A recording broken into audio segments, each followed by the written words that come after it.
Hello everyone, welcome to Lukmaan IAS. Today we are going to have the Hindu newspaper analysis dated 5th of August 2022. So let us quickly see the topics that are important from the newspaper today. So I have listed the list of articles that are important for the day. The first article is related to international relations. Okay, it is a part of international relations, and in this article we are going to understand about the dynamics that are at play between Taiwan, China and the United States of America.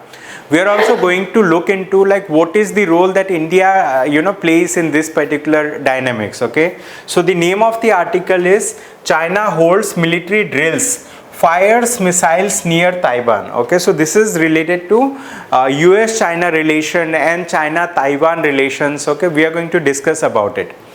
The next topic is SOP or welfare debate. Okay, SOP generally stands for standard operating procedure. Okay, so we are going to understand about like what is the debate between SOP and welfare measures. We are going to understand why this is in news nowadays. Okay, so this topic is related to Indian polity. It is important under Indian polity section. Then we are going to discuss about the next topic. It says dialing right. Okay, dialing right. So this topic is important under science and technology section because we are going to discuss about 5G spectrum, and we are also going to discuss about the 5G spectrum auction process. Okay, we are going to understand about those companies that have applied for the 5G spectrum. We are going to talk about like in which cases the spectrum has been awarded to different companies and all. So this is important under Indian economy and also important for the science and technology section. After this we are going to talk about another topic. It says Navy's women pilots chart a new course. Okay, so in this article we are going to talk about very important aspect of Indian society. So this aspect is known as women empowerment. Okay, so how do we achieve women empowerment? By allowing them to pursue a career of their choice, right? So this is one of the ways in which like we promote women empowerment. So recently like all women flight, okay, has been successfully tested, successfully conducted, and this particular flight had on its board the members from Indian Navy. So we are going to talk about the name of the mission. We are going to talk about why it is a maiden mission, like why it is a first of its kind in India. Okay, after this we are going to talk about another topic. It says RS passes family courts bill amid protest over ED actions. Okay, so here RS stands for Rajya Sabha. Okay, so Rajya Sabha has recently passed a bill. The name of the bill is Family Courts Amendment Bill. So we are going to talk about the Family Courts Amendment Bill in detail in this article, and we are going to talk about like what actions has been taken by Enforcement Directorate. Okay, so ED. So Enforcement Directorate is one of the bodies, that looks into various financial related issues. So we are going to talk about the role of ED, and also we are going to discuss about why ED is in news so frequently. So with this, let us take the first topic for discussion for the day.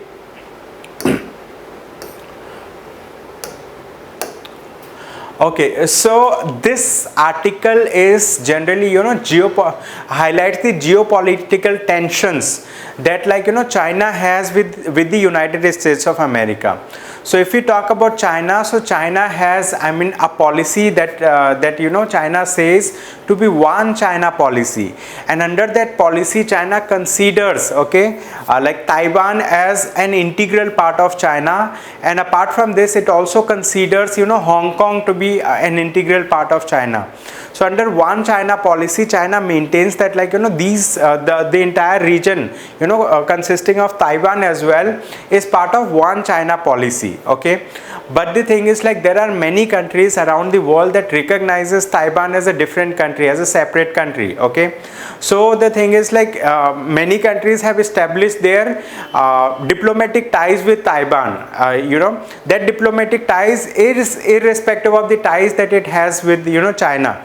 But like according to China, like they maintain one China policy, and all those countries who want to have relation with the bigger China, okay, so they will have to, I mean, like, you know, recognize that, like, you know, Taiwan is an integral part of China.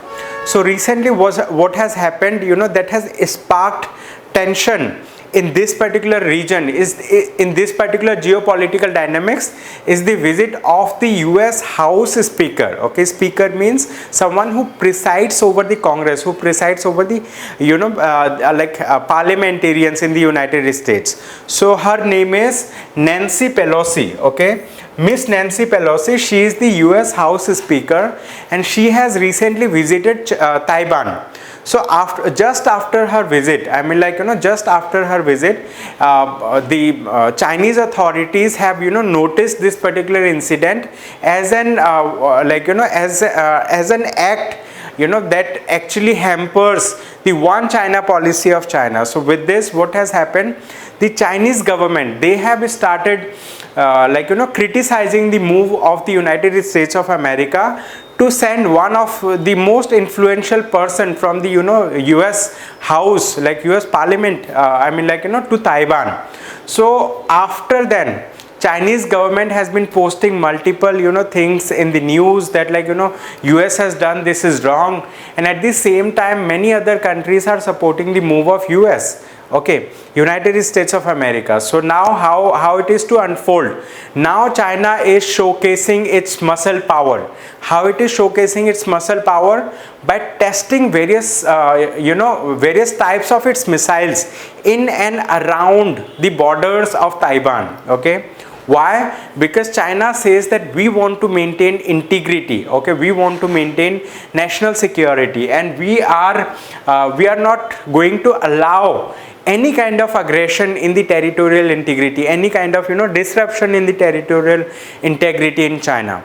So this is what the dynamics is, you know, playing out there. So I will like, I have already highlighted the important lines from this particular article.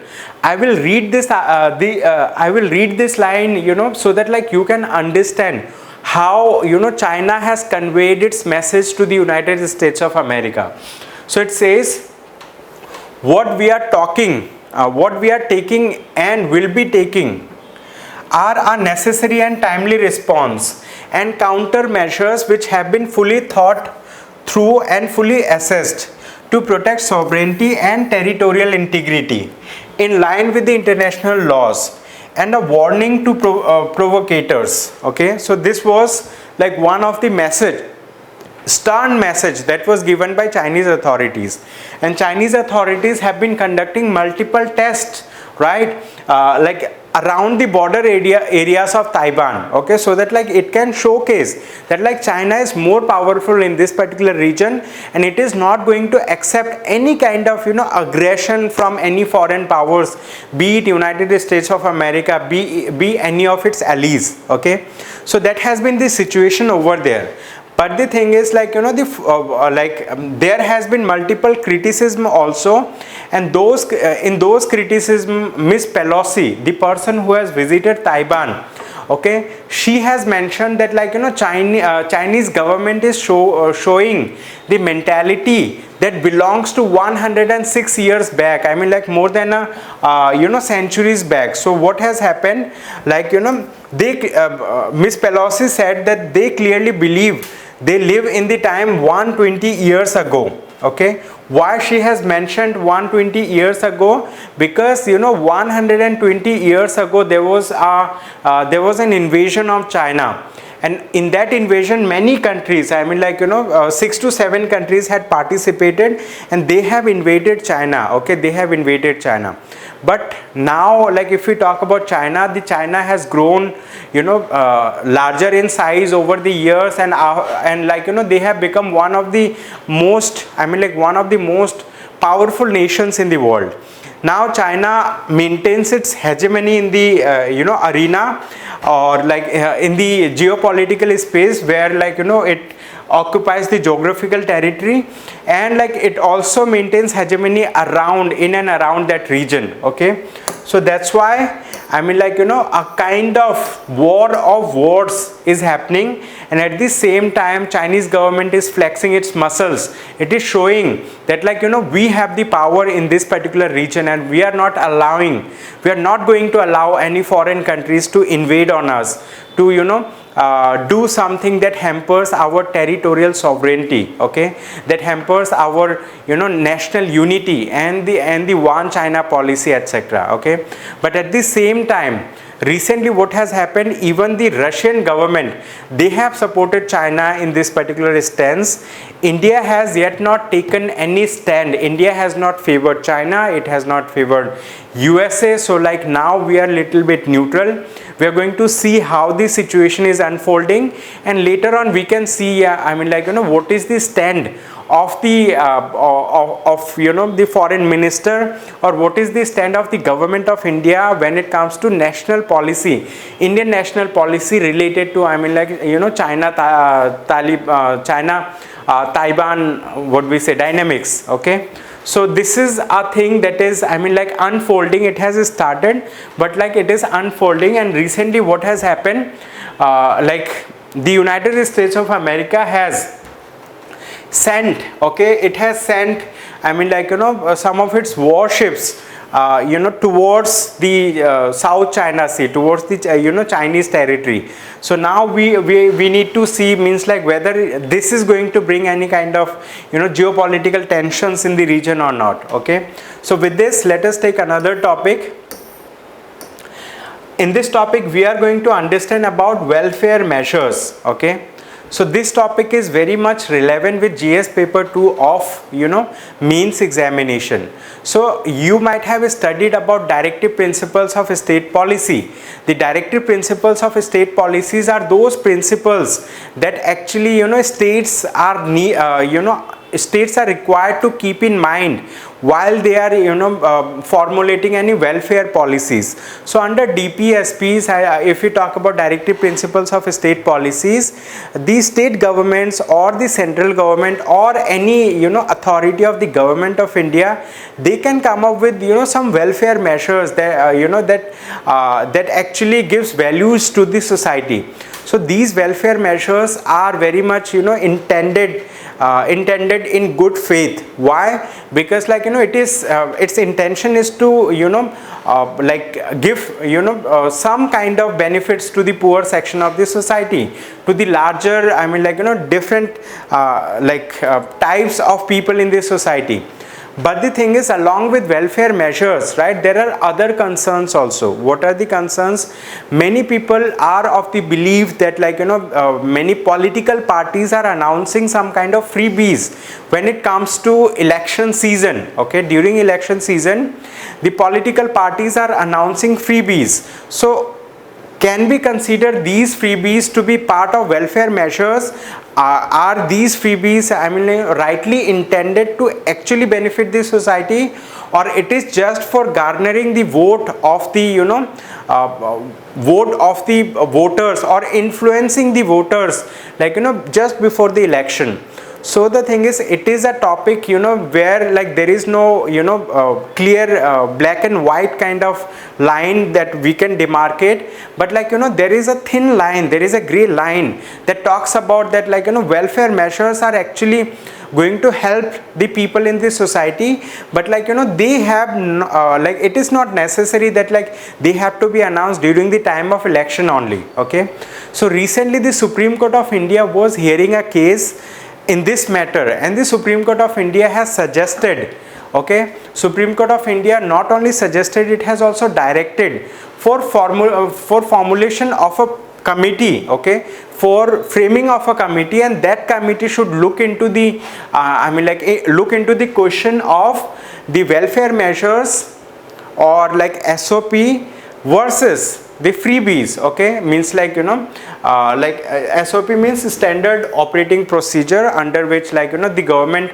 gives benefit to the people, and on the other side, like, you know, there are what we say, welfare measures. Okay, so we can take it in other way also. Okay, on one side you can consider it to be a part of, I mean, like during election people do it, or the welfare measures are, you know, something that can be announced anytime.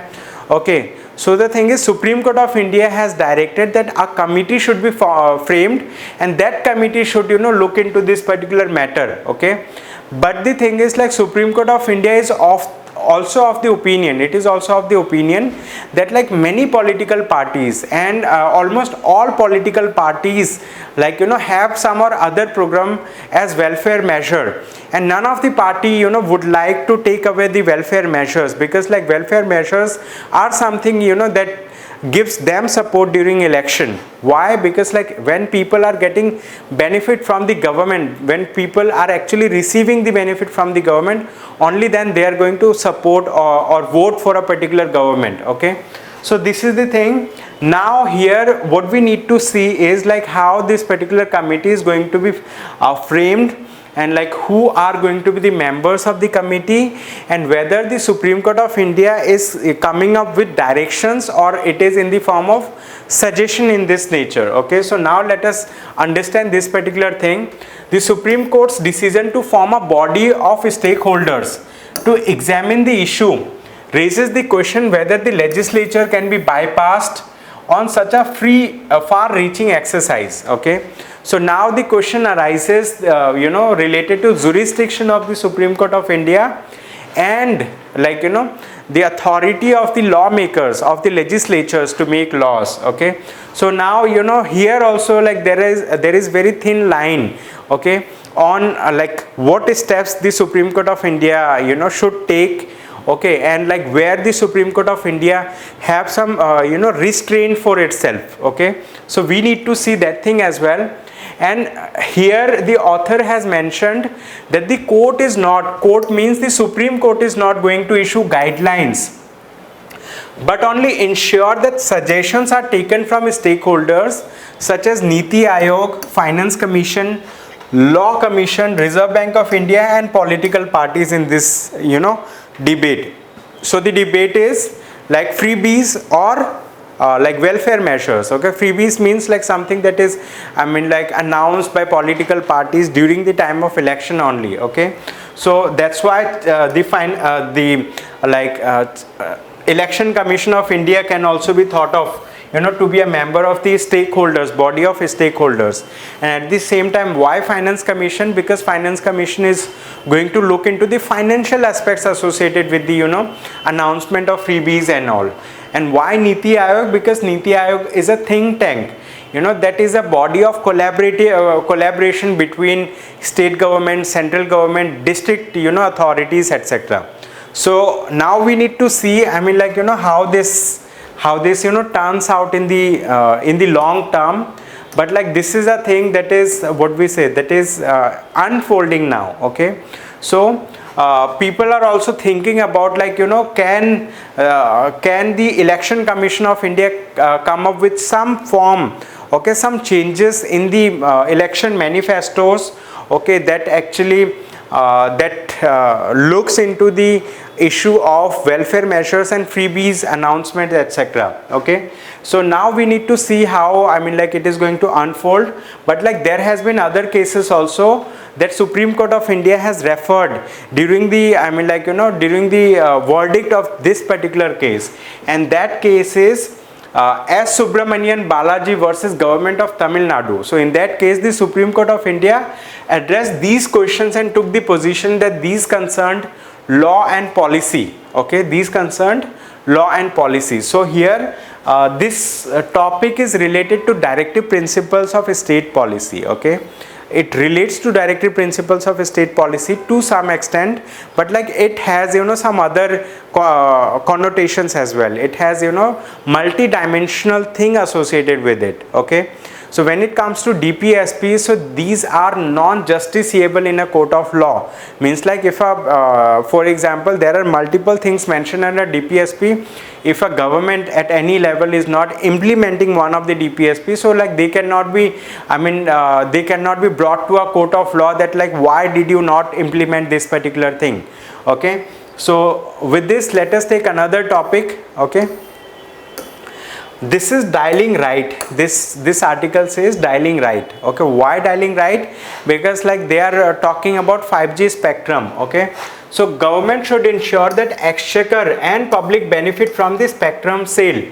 Okay, recently what has happened, the government of India has put on auction the 5G spectrum. So 5G spectrum, what do we mean by spectrum?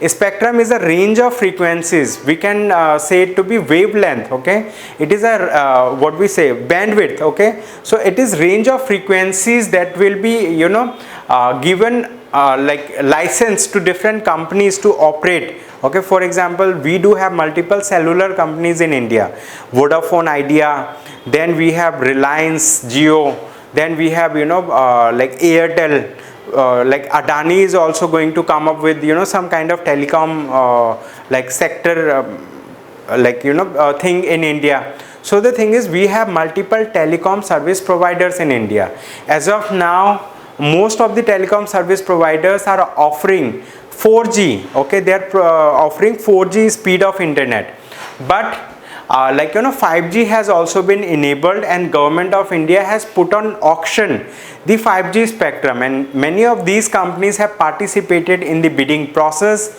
And what has happened after the bidding process, that these companies have participated in the bidding, and those companies that have high stake in it, so they have put more money for the auctions, and these companies are listed in this article. Okay, so like for the 5G spectrum, 5G means fifth generation technology services. Like one of the like biggest bidder was Reliance Jio. Okay, Reliance Jio was the top bidder, and they have earned 48% of the airwaves, okay, that were acquired by offering more than 88,000 crore in total. Okay, so Reliance Jio has acquired more than 48% of the total spectrum, okay, for 5G. And then Bharti Airtel, okay, they have acquired 39% of the spectrum. Then Vodafone Idea, okay, came third in this particular competition. They have acquired 12% of the spectrum. Apart from this, Adani Group, okay, Adani Group, they have also acquired a very small portion of the spectrum, and they want to use it for captive networks, okay, captive networks. So we have already discussed about captive use. Okay, captive use means like they are going to use it in a defined geographical territory. Okay, so that's the thing. They have also acquired this particular thing. So now this was the bidding, like bidding related information, that these companies, I mean, have been awarded, okay, license to use certain frequency ranges, okay, for 5G operation of 5G services in India. But like government has garnered a huge amount of money by auctioning 5G spectrum. So they have they have garnered about 1.5 lakh crore rupees. Okay, so they have garnered, I mean, a huge amount of money. So this particular author, the author is of the view that government should not only keep the money with itself, they should also, I mean, they should share the benefit with the public at large, and also they should use it for the exchequer. They can keep it with the government for certain welfare measures, but like these should also be given to the public at large. Okay, so this is the thing. Here they have mentioned about how the tariff rate has been increasing. So the thing is, tariff rate has been increasing, and now many, I mean, many of these telecom service providers, they have bidded more. So it showcases that these companies are actually growing. Okay, these companies are growing. So this is the thing. So you can read about it in your free time. I have already highlighted the most important portions of this particular article. So this is the next topic. So in this topic we are going to understand about where women have played greater role, okay, greater role to achieve higher success in their life. Okay, so in this article they have mentioned that Navy's women pilots chart a new course. The first of its kind maritime mission showcased Nari Shakti. Okay, So why it is said to be a Nari Shakti? Because like this is truly women empowerment. How women empowerment?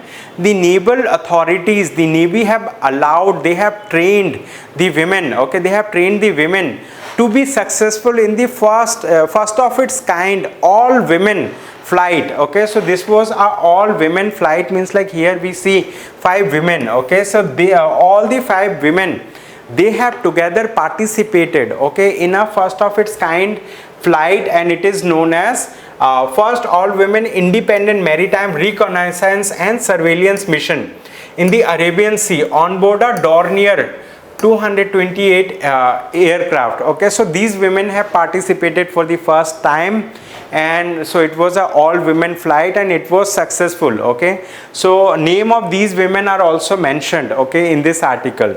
So like one of the women is like she's mission commander, Lieutenant Commodore like Anchal Sharma, with pilots Lieutenant Shivangi and Lieutenant Apurva Geete, then tactical and sensor officers Lieutenant Pooja Panda and Sub Lieutenant Pooja Shekhawat. Okay, so these are the women like who have participated in this mission, and they are part of the Indian Naval Air Squadron INAS 314. So like we don't need to go into very much technicalities of it, but the thing is this particular article showcases that women are being truly empowered in India, you know, bit by bit, piece by piece. I mean, like, you know, these women are achieving higher success in their life. Okay, so it showcases that the, you know, progressive, it showcases the mindset of a progressive society like India. Okay, so this is the thing. This is the first of its kind military flying mission. Okay, however it was unique and is expected to pave the way for women officers in the aviation cadre to assume greater responsibility and aspire for more challenging roles. Okay, so this is about this article. So with this, let us take another article quickly. Okay, so this article you know, is about the Chief Justice of India, the outgoing Chief Justice of India, Justice N.V. Ramana. Okay, so this side, okay, this side, this is Mr. N.V. Ramana. He is the, you know, Chief Justice of India as of now. So like he is going to retire on 26th of August 2022. But like, you know, there is a provision in the Supreme Court of India. I mean, like, you know, so like when we talk about hierarchy of judges, so the outgoing Chief Justice of India, he is going to announce and he is going to propose the next successor, like who is going to be the next Chief Justice of India. So as of now, the Justice N.V. Ramana, who is the present acting Chief Justice of India, he has announced that Justice U.U. Lalit, okay, he will be the next Chief Justice of India. Okay, so Justice U.U. Lalit, I mean, like his full name is Justice Uday Umesh Lalit. Okay, and he will be the 49th Chief Justice of India, Justice Uday Umesh Lalit. Okay, he is going to be the 49th Chief Justice of India. And so like, you know, so there is like there is a provision, or like there is a, what we say, like we follow, okay, something that we follow. Okay, so there is a tradition that the outgoing Chief Justice of India proposes the name of the next Chief Justice of India.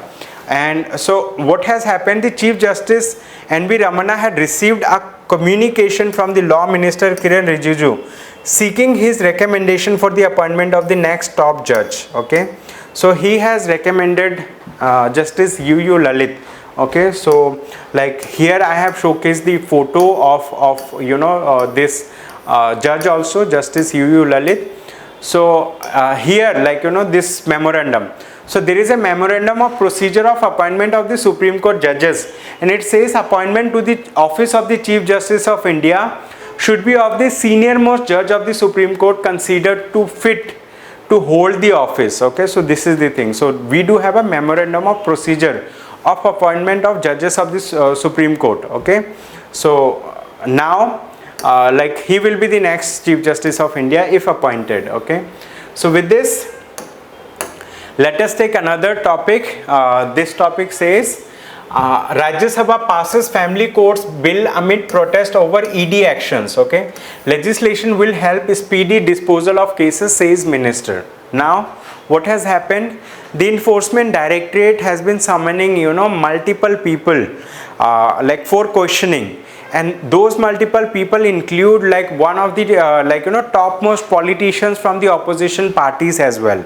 Even Miss Sonia Gandhi was also summoned by the enforcement directorate. Okay, so there has been a huge furor in the Parliament of India. Okay, so many opposition parties were protesting against actions of the enforcement directorate, and they are of the opinion and they are of the view that the enforcement directorate and the Central Bureau of India are being used by the central government. So these two agencies are used by the central government with its with its power. Okay, so this is the thing. So already protests were going on in the parliament, and during that protest the Rajya Sabha has passed family courts amendment bill. Okay, so if we talk about the family courts amendment bill, this particular bill had already been passed by the Lok Sabha earlier. Okay, Lok Sabha had earlier passed, but in the Rajya Sabha some kind of disruption was happening because of enforcement directorate related debates. Okay, enforcement directorate related, there was protest also. So amid all of it, the Rajya Sabha has also passed the family courts amendment bill. But what is this family courts amendment bill? So this particular family courts bill, we already had a family courts bill that was recently amended. The government of India has made some modification, made some changes in the family courts bill.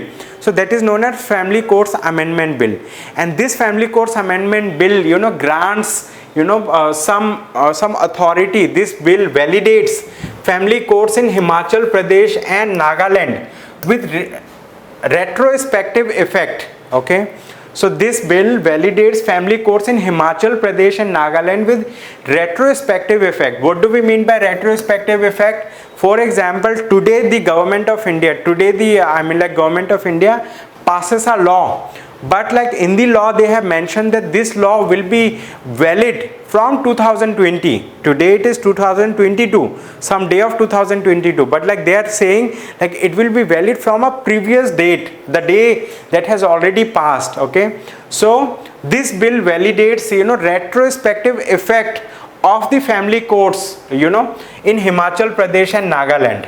Okay, so now many people are protesting against it, but the law minister of India, he has supported this bill. The law minister Kiran Rijiju said there were at present 715 family courts in the country with over 11 lakh pending cases. And after this particular bill is passed, now it is going to bring more family courts in all the districts in India. Okay, so we are going to have more family courts in India, and these family courts will be able to dispose of cases at a speedier pace. Okay, they are going to dispose of cases faster, and people are going to get verdicts soon. Okay, in family related matters. So this bill clears family courts established in Himachal Pradesh with effect from February 15, 2019, and in Nagaland with effect from September 12, 2008. The bill also validates all actions under the act taken by the governments of Himachal Pradesh and Nagaland and the family courts of these states. Okay, so this is what is the effect of this particular bill.